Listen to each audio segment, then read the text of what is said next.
Estamos en Conclusión TV y vamos a hacer nuevamente otra edad, otro de los envíos que hacemos semanalmente aquí en Conclusión TV, en la página digital del diario Conclusión, y que nos han permitido desarrollar este programa con distintos temas.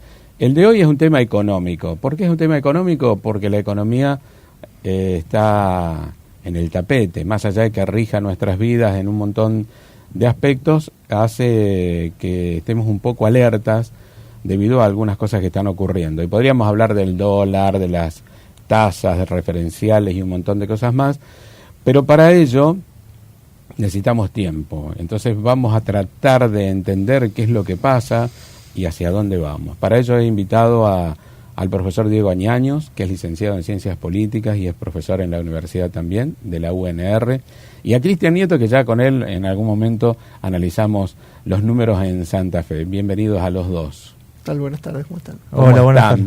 Bien, me gusta hablar de economía, ambos lo hacen en la radio, son apasionados con el tema, además de ser muy docentes a la hora de explicar algunas cosas que por ahí algún sector de la economía, los gurúes de la economía, han buscado siempre hacer que la economía parezca una ciencia dura, cosa que no lo es porque es una ciencia social, pero han tratado de utilizar términos y palabras que hacen a la confusión generalizada.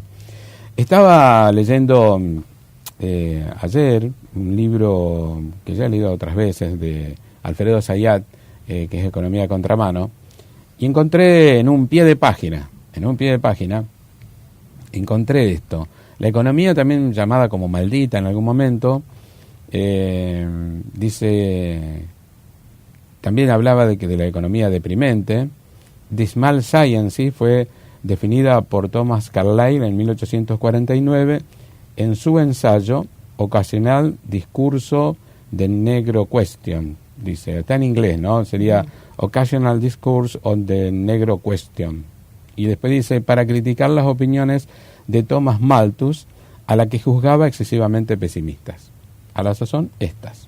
En el libro, Robert Mundell, El hombre y la economía, explica que la economía ha sido llamada la ciencia sombría por 3 economistas del siglo XIX. Tenían una visión pesimista. David Ricardo, que los salarios igualaban el nivel de la mera subsistencia y que poco podía hacerse al respecto. Malthus decía que el aumento de la población superaba la oferta de alimentos, cosa que no podría evitarse, y Karl Marx que el sistema capitalista se encaminaba de cualquier manera a su descomposición y no debía hacerse mucho para evitarlo. Cuando ya sabía que ustedes iban a venir y me topé con esto, digo, bueno, hay 3 cosas que hacen a nuestra vida cotidiana: salarios, alimentos y el problema del capitalismo. Digo, no sé si puede resumir un programa de economía sobre esos 3 ejes, pero algo de eso me gustaría hablar con ustedes. Arranque el que quiera. Bueno, evidentemente hay algunas cuestiones planteadas que tienen que ver con el modo en el que el capitalismo se mueve.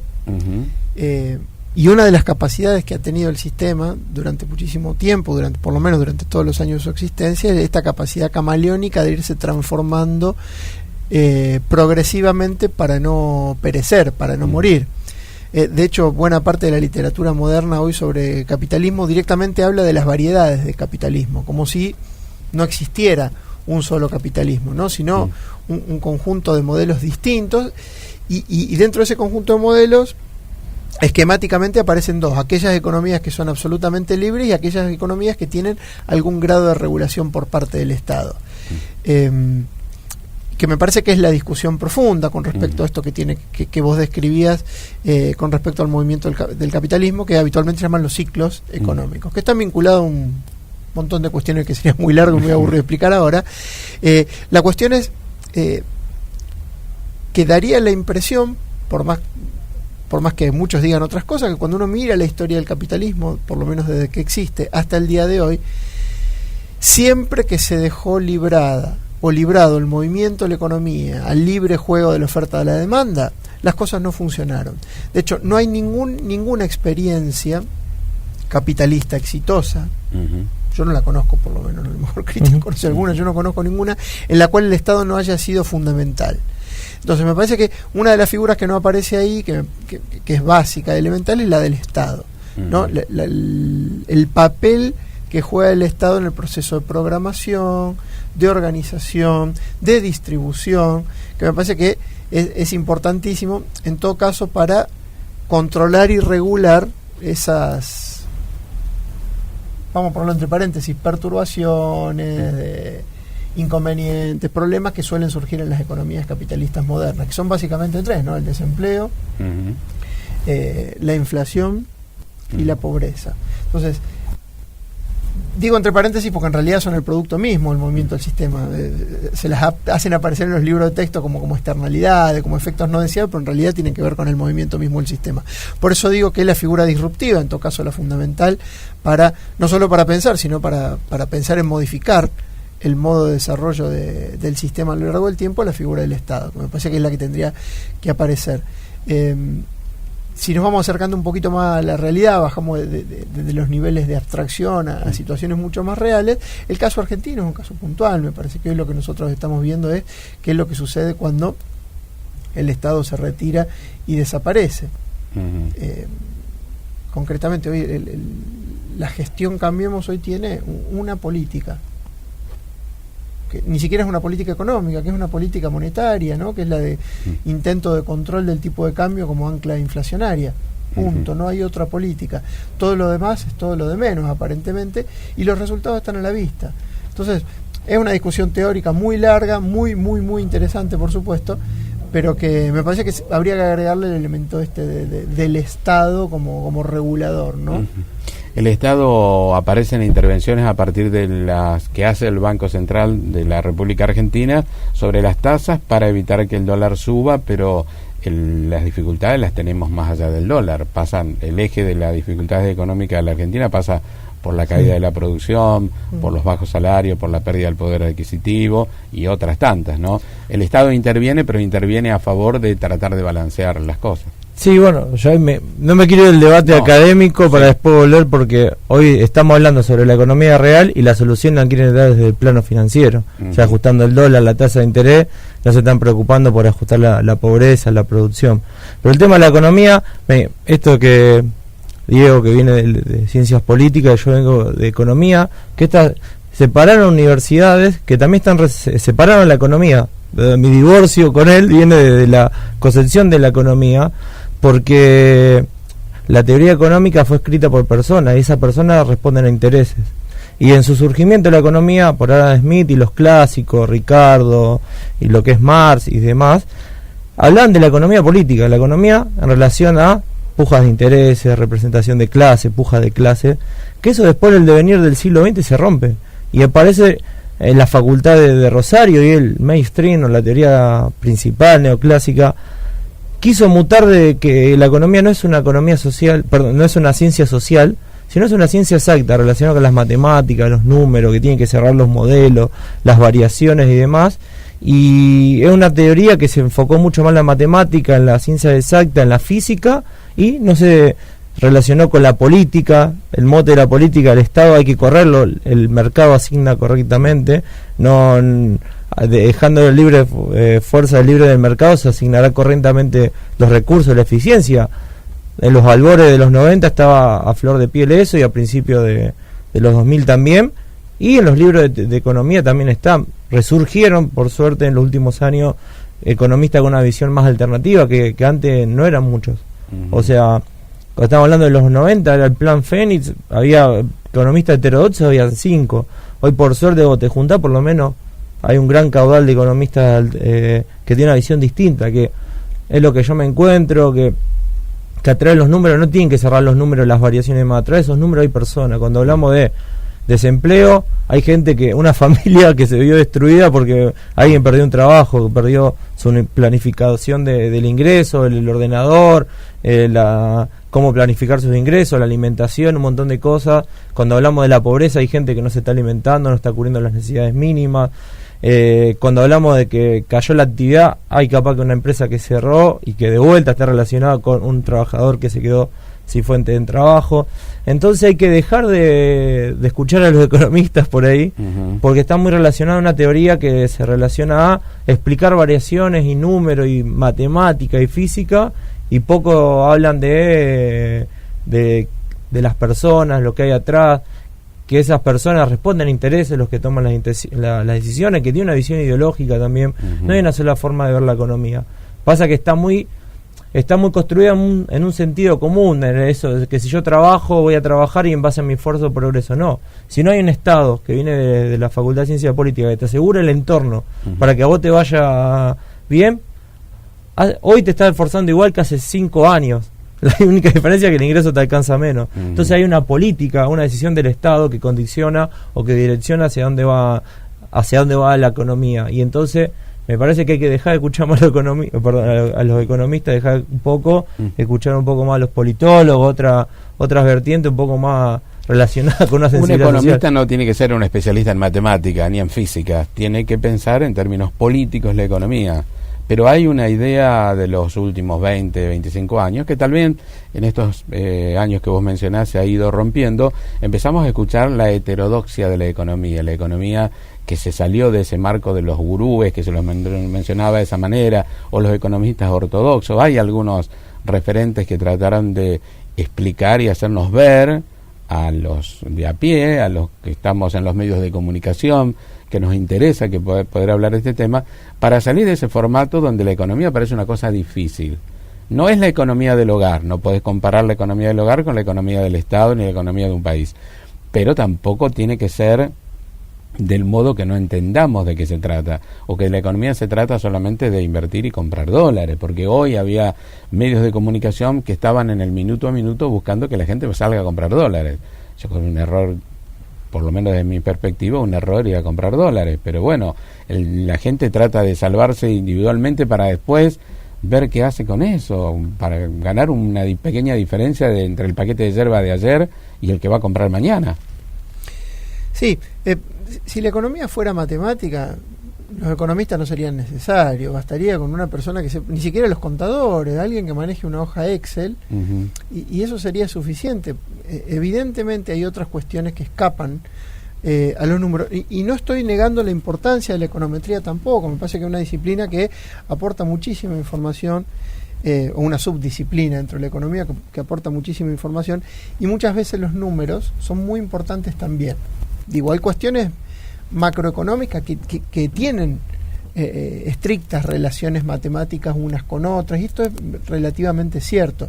Lo que no es cierto es que yo pueda tener una visión de la economía desde la matemática. Es una limitación absoluta que la disciplina tiene. Lo que sucede es que en realidad no es que se ve la economía como dependiente de la matemática, sino una parte, una versión de la teoría económica, y se ha hecho un intento, que es un intento político, claro, de legitimación de un determinado discurso político a partir de la asociación de la economía con la matemática. Como decía Cristian recién, cuando uno va y ve las tesis de doctorado de las universidades más importantes del mundo hoy, son martingala matemática de 200 páginas. Ni siquiera lo hacen economistas, hoy lo hacen matemáticos o físicos. Y en realidad ahí hay un problema, porque esto efectivamente no funciona. Vos decías el avance que nosotros tenemos desde hace alrededor de 30, 40 años, lo fechamos en los fines de los 70, sí, comienzos de los 80, con los procesos de reforma neoliberales, pero desde que el mundo ha decidido que estas son las reglas que lo deben regir, fines de los 70, comienzo de los 80, decimos Reagan y Margaret Thatcher, desde ese momento el mundo crece más lento, se ha vuelto más injusto, se reparte peor y se ha vuelto más inestable en términos financieros y económicos. Entonces ni siquiera es que da resultado, porque, y esto para no extenderme tanto, digo, pero también hay una discusión con respecto a la eficiencia de determinadas cuestiones. Yo siempre, cuando tengo algunas discusiones con mis alumnos, le pregunto cuál es la manera más eficiente de terminar con el desempleo o con la pobreza. Una respuesta difícil. La manera más eficiente es matar pobres o matar desocupados. Claro, Sí, es impactante. Inmediatamente todo se alborota. Le digo, no, estoy diciendo una barbaridad. Estamos de acuerdo, estoy diciendo una barbaridad. Pero estoy diciendo una barbaridad que es efectiva, que es eficiente. Esto que nosotros vivimos hoy en la Argentina, nosotros no solo que es una barbaridad, esto que planteaba, no pretender que la economía se maneja del tablero de control del Banco Central de la República Argentina, no sirve porque llevamos 6-7 meses de ajuste monetario macroeconómico y la inflación no para y el dólar se desboca porque no funciona. Esta es la cuestión, no es que uno está de acuerdo o no está de acuerdo. Aparte la charlamos otro día. Sí. No funciona, ha demostrado que no funciona ni acá ni en ningún lugar del mundo, que me parece que esa es la otra cuestión y es lo que se llama la evidencia empírica. ¿Qué dice la evidencia empírica? ¿En cuántos lugares funcionó en esto? Vamos a los libros, vamos a las reseñas, vamos a las investigaciones, en ninguno. Y ahí me parece que está la otra de las cuestiones, no solamente que no tiene nada que ver con la realidad, sino que además ni siquiera es eficiente, a más de ser cruel y otras cuestiones, ¿no? Injusto y perverso, tampoco funciona, ni siquiera cumple con los objetivos que se propone. Esto es lo que quiero decir. Cristian. No, me quedo con esto de la crisis del capitalismo, en el sentido de que hoy, en 2009 más o menos, para entender un poco de la gente, 300 personas o 300 familias tenían la misma riqueza que la mitad de la población mundial, 3.500 millones de personas. Hoy ese número se achicó más por el nivel de concentración, por la falta de regulación, paraísos fiscales, a través de las finanzas, la tecnología y demás.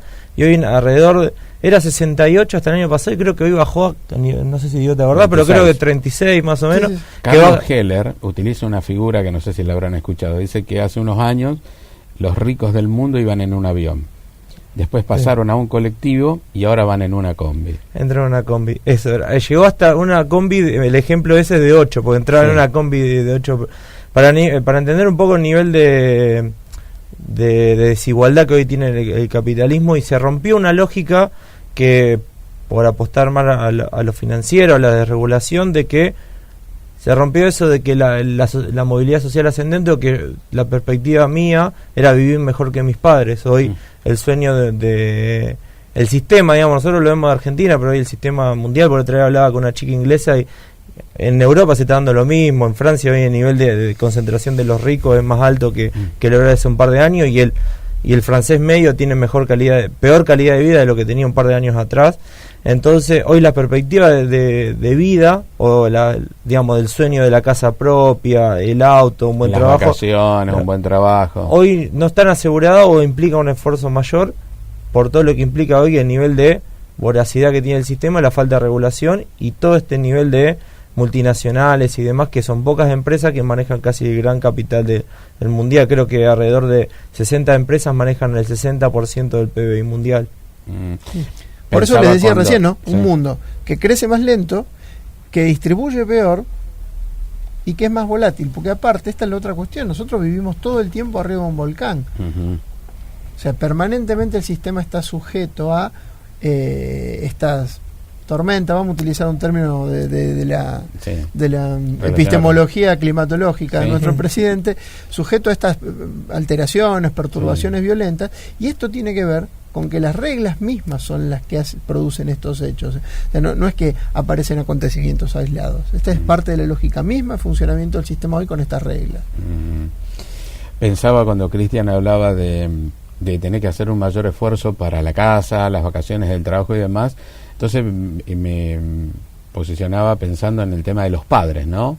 Con hijos. Entonces los padres ocupados en el lograr la casa, el auto, las vacaciones y todo, un gran esfuerzo, y los hijos a cargo de terceras personas o escolarizados todo el día, o yendo corriendo a buscarlo, y entonces esa calidad de vida que todos los papás queremos para nuestros hijos se torna imposible, porque es lo que no se ve, que no se muestra, que como decía Cristian también al principio, hay personas, hay trabajadores, familias, jubilados, que no están a la altura de ganar un sueldo o un ingreso que les permita vivir dignamente. Ya no vive que les sobre nada, pero dignamente.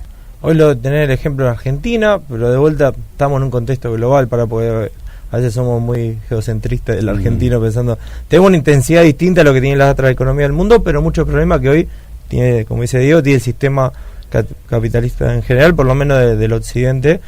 que hoy tenemos que muchas personas, a pesar de trabajar, se encuentran en la línea de la pobreza. El caso de Argentina, hoy estamos hablando que el INDEC, más o menos la canasta básica total para no caer en la pobreza, estimaciones más o menos, en realidad un poquito llevarla a 27.000 pesos. Y muy pocos argentinos ganan 27.000 pesos. Entonces te das cuenta que, a pesar de trabajar, de tener un empleo de 8 horas, si podés estar en blanco o gris, a pesar de eso no te alcanza para cubrir las necesidades mínimas necesarias para cubrir lo que dos trabajadores o dos trabajos para lograr ese ingreso. Así que, a pesar de hoy, el sistema ni siquiera te recompensa de forma concreta, digamos, a través del esfuerzo del trabajo, y ahí de vuelta aparece la política, porque la sociedad es más justa, está demostrada, y siempre se usa el ejemplo de los nórdicos por ahí, pero son las sociedades que tienden más a una distribución más equitativa del ingreso. Entonces te permite, además, mejor calidad de vida, también te permite un crecimiento más sustentable, porque desde lo básico, más gente demandando autos, más gente comprando celulares, más gente yéndose de vacaciones, con una diferencia entre la gente que está abajo de la pirámide o arriba del ingreso, que no haya mucha diferencia.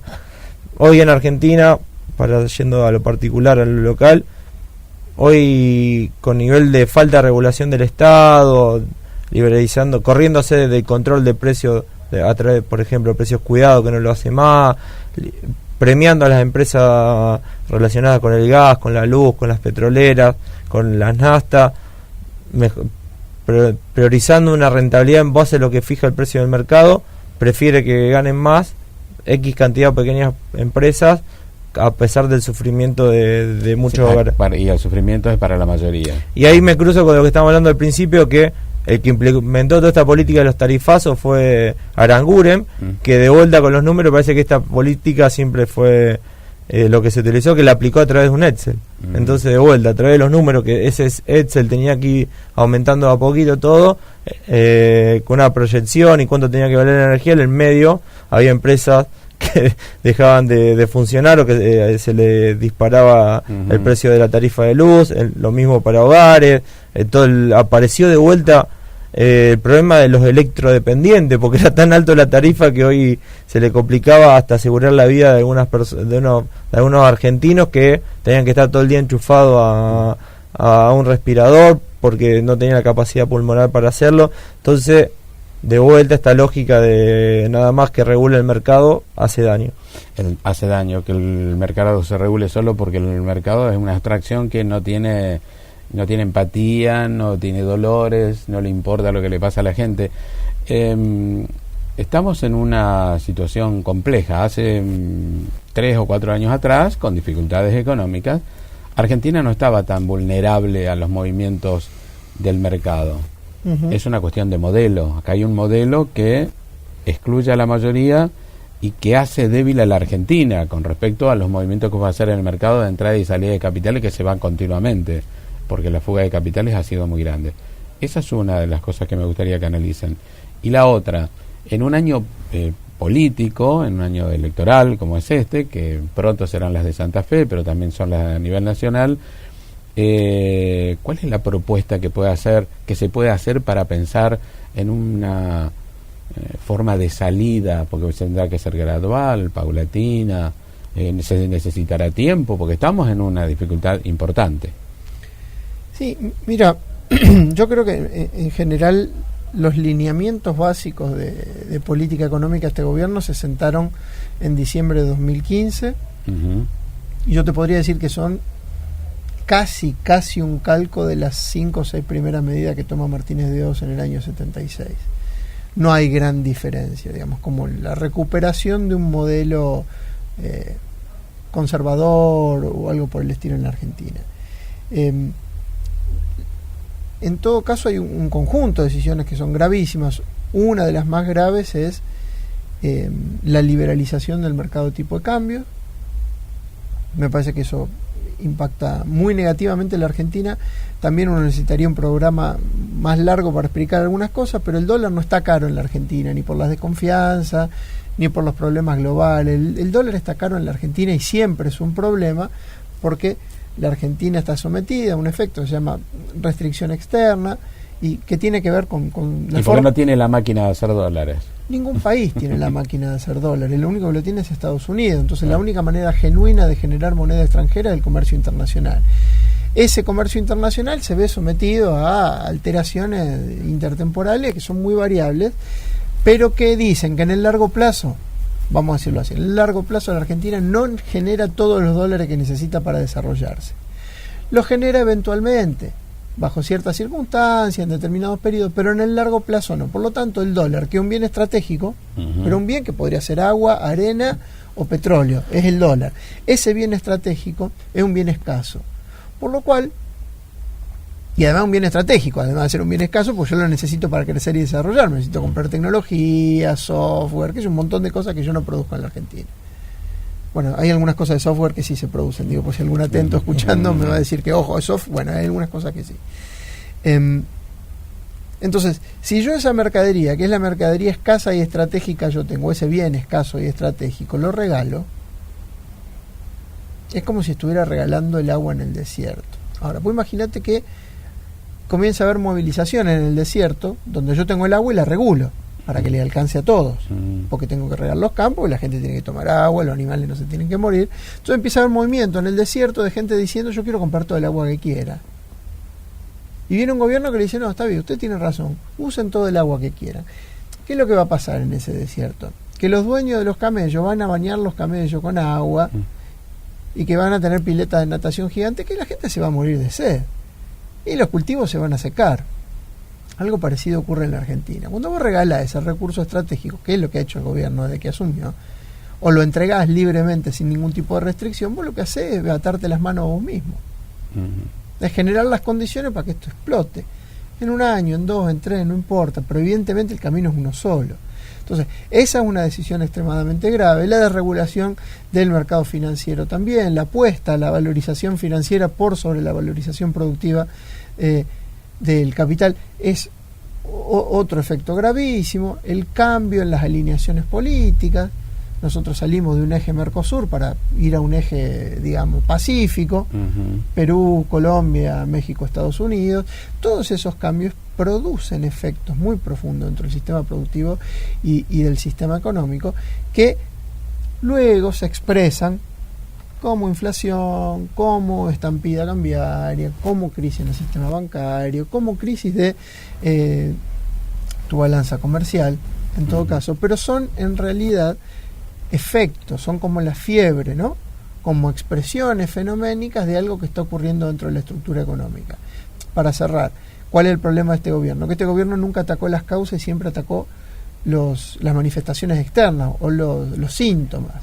Es como si tuviéramos un enfermo de fiebre y lo metiéramos en una bañera llena de hielo. Si vos lo metés 15 minutos, capaz que le bajás la fiebre y tenés tiempo de, cuando lo tenés estabilizado, ver qué hace con el enfermo. Si lo metés 10 horas en el hielo, se te va a morir. Y nosotros tenemos al enfermo metido en una bañera con hielo hace 2 años, ¿entendés? O 3.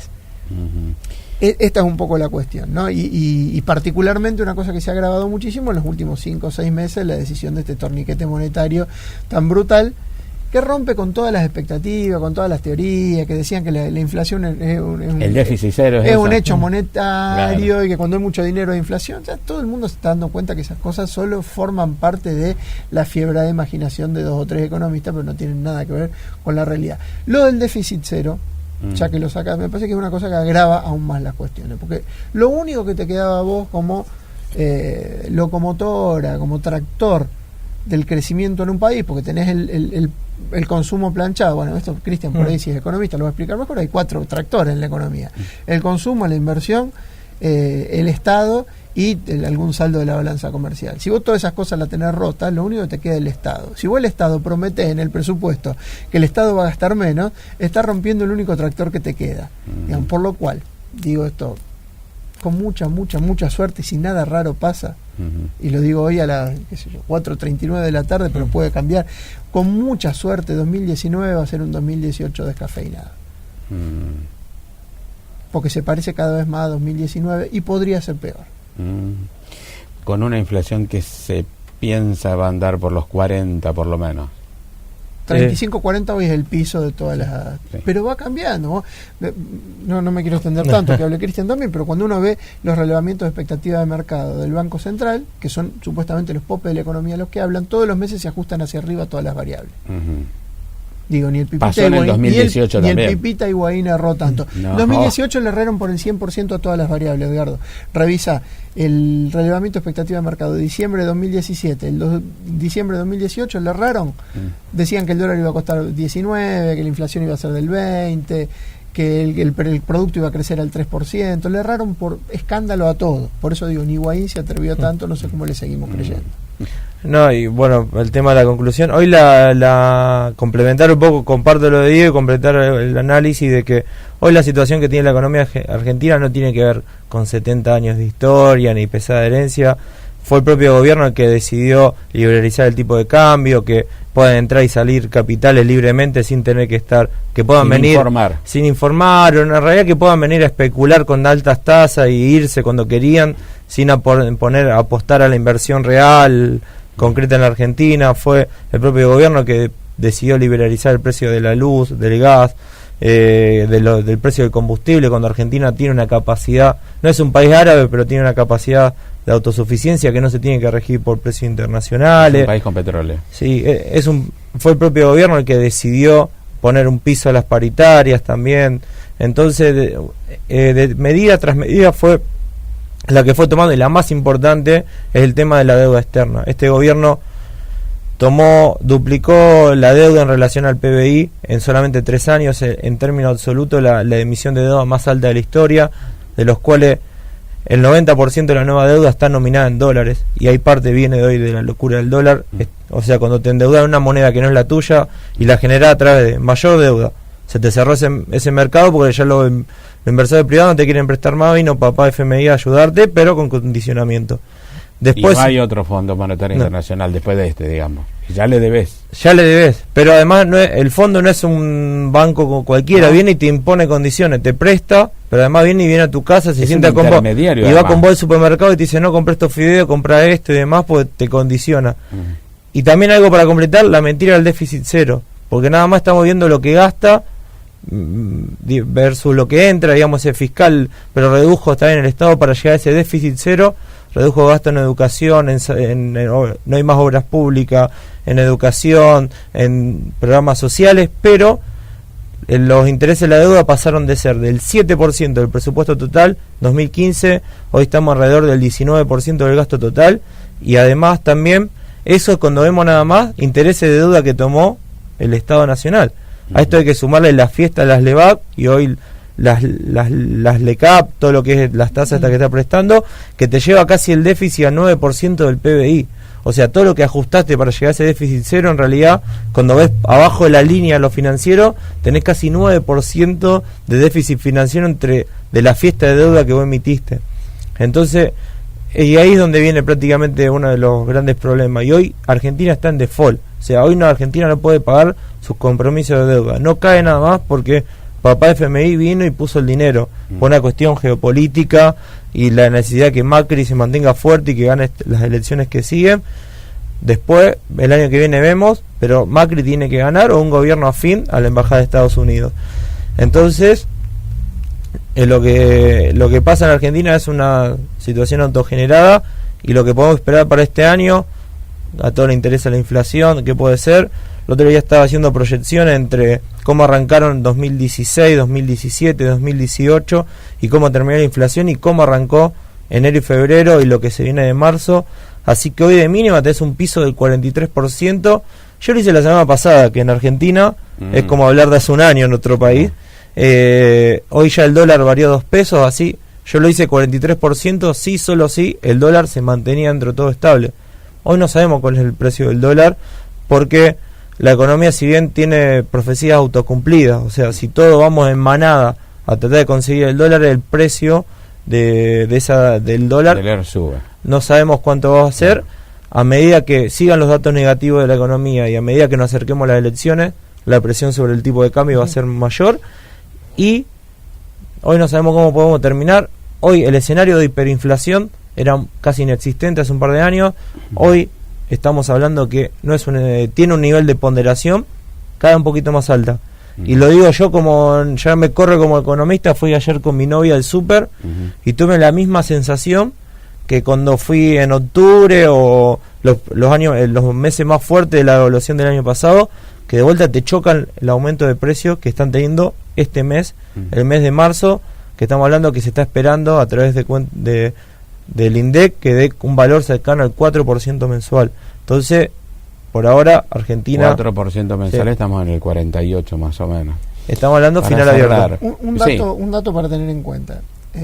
La banda de no intervención llega hasta 51 pesos. Se están pactando futuros... Y ya la corrieron. Y se corre al 1,75 mensual. Se están pactando futuros a 57 pesos a diciembre. Pero hay un dato que es muy relevante también. De todas las cosas que dijo el Fondo Monetario que no hay que hacer, hay una sobre la que no se expide, y es la devaluación. El fondo no tiene ningún problema con que haya una devaluación fuerte en la Argentina, no porque lo diga, sino porque omite decirlo. ¿Dónde uno nota que esto es así? Cuando te ofrece 9.600 millones de pesos para pelear contra el dólar, pero te dice podés usar de a 60 diarios, cuando las ruedas son de 600, quiero decir. Claro. Sale un comprador fuerte y compra... El ejemplo que valió, recordemos nosotros que en una rueda sola el año pasado la JP Morgan compró 1.400 millones de dólares, en una rueda una empresa. Digo, para que sepamos que 60 millones de dólares no sirve para nada, pero si es muy difícil de entender así, porque las cifras son inmensas, pensemos para la gente que se me está prendiendo fuego la casa y vienen los bomberos con un tanque de 50.000 litros y me dicen, toma una jeringa, anda tirándole jeringazos. Esa es la idea del Fondo Monetario Internacional, andar de a jeringazo viendo si apagas el fuego.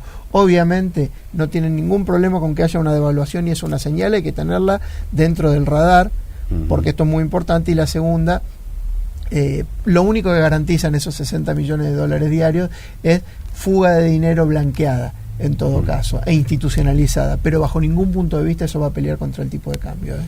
Una sola cosa, alguno de los dos, para cerrar y agradecerles que hayan venido. Creo que podemos estar una hora más hablando, sacando cosas. No quiero preguntarle nada para que no se extienda mucho más el espacio. El índice Gini mide el nivel de cómo se distribuyen los ingresos, ¿no? En este momento en la Argentina está más cerca de los que más tienen y más lejos de los que más tienen, de los que menos tienen, ¿no? Sí, la distribución del ingreso... empeoró en los últimos años, claramente. El índice de Gini es como se distribuye, lo que vos decías, si se acerca a uno es más desigual, entonces se había achicado, cuesta mucho correrlo, digamos, cada décima que se achique el índice de Gini cuesta mucho, pero en forma, digamos, bajarla, digamos, hacerla más equitativa la sociedad, pero es muy fácil hacerla más inequitativa, así que en 3 años aumentó mucho, digamos, ese 10% de la población que más gana le permite mejorar su condición, pero el tema que el otro 90 metros de los demás. Sí. Construir una casa lleva tiempo, destruirla es una cuestión de minutos. Y otro dato, nosotros vimos hace pocos días los datos de pobreza, que aumentó la pobreza de acuerdo a algunas observaciones del Observatorio de la Deuda Social de la UCA. Ese un operativo tiene algunos problemas metodológicos que son discutibles, pero sirven para ver en todo caso tendencia. La tendencia es que la pobreza aumenta. Ahora, un dato que no suele aparecer en los diarios, que lo que ha aumentado también en los últimos tiempos, fuertemente, es lo que se llama la brecha de pobreza.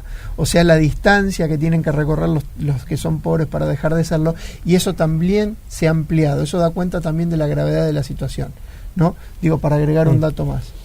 Gracias a los dos, a Diego Añaños y a Cristian Nieto, que también es integrante del Centro de Estudios de Scalabrini Ortiz, que me omití decirlo al principio del programa, pero ambos han compartido conmigo el programa de radio y demás. Gracias a los dos por estar siempre, y porque aparte creo que de estos temas nos tenemos que ocupar y de comunicarlo. Creo que los medios de comunicación son gran responsables de aquellas cosas que no se dicen, ¿no? Aquellas cosas que no se comunican, y desde pequeños espacios como es el diario Conclusión y TV Conclusión intentamos poner un granito de arena como para poder comunicar un poco más. Gracias por haber venido. Un gusto, como siempre. Y a los televidentes, hasta la semana próxima. Gracias a Hernán Cabrera, nuestro camarógrafo, y a todo el equipo del canal que hace posible que salgamos al aire todas las semanas.